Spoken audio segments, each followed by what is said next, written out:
মোটামুটি কমপক্ষে বর্তমানে যে গাড়িগুলো তৈরি হচ্ছে ৮০,০০০ টাকা, ঠিক কিনা ভাই? আগের যে গাড়িগুলো ওগুলো ৬৫-৭০,০০০ টাকা, ঠিক কিনা? এখন আমরা চিকন চাকা যদি বলি, আর মোটা চাকা বলতে গেলে ১,০০,০০০-এর উপরে, ঠিক কিনা? এখন আমাদের তো মোটা চাকাও আছে, চিকন চাকাও আছে। ওনারা হট করে এসে অন্য একটা নতুন জিনিস নামাই দিবে, কোথায় চলবে? চলবে কোথায়? এই রাস্তা বেড়ে চলতে পারে। আমারটা সমস্যা করছে কি? আগে চিকন চাকা চলে নাই, আমাদেরকে সরকার দেখাইতে হবে। আমরা দাবি করবো যে এই পর্যন্ত এই ব্যাটারি চালিত রিক্সা কয়জন লোক মারা গেছে এটা লিখিত প্রমাণ সহ ঠিকানাটা বলেন। পাঠাও তাদের দিয়ে কতজন মারা গেছে, ঠিক কিনা ভাই? কোনটা বেশি মারা গেছে? আমাদের রিক্সা পাঠাও। পাঠাও নিয়ে তো কোনো মাথা ব্যথা নাই। আমার রিক্সা নিয়ে কেন মাথা ব্যথা? আমরা ব্যবসা করে দিই নাকি?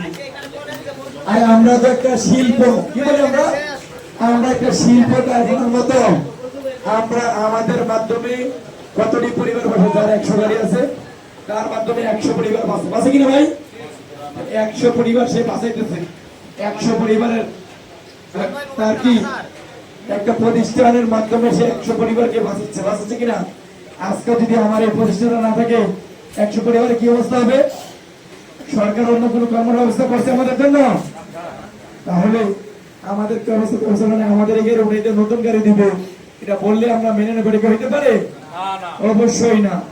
আমরা যদি আমরা এভাবেও দিতে পারি, আমরা প্রতি সংঘর্ষতা হয়ে যায়, আমরা যদি মোটামুটি ৫ লক্ষ লোকের সই নিতে পারি একটা কাগজে ফরম করে ৫ লক্ষ লোকের দাবি, এটা আমাদের এই গাড়ির উপর বৈধতা দিতে হবে।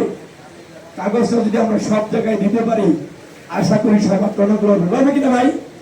সম্ভব কিনা?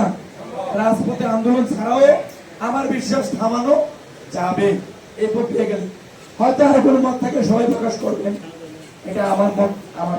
আমার মত একটা আছে, আপনারা আরো সবাই পরামর্শ দেবেন। আচ্ছা, আমাদের সম্পর্কে অনুষ্ঠিত হয়েছেন সম্পত্তি সব মন্ত্রী আনন্দ অনুষ্ঠান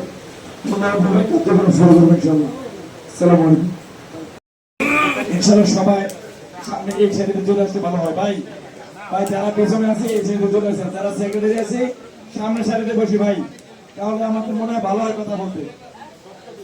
ভাই সবাইকে আসছে ইনশাআল্লাহ। ভাই আমাদের যে বিষয়টা হয়তো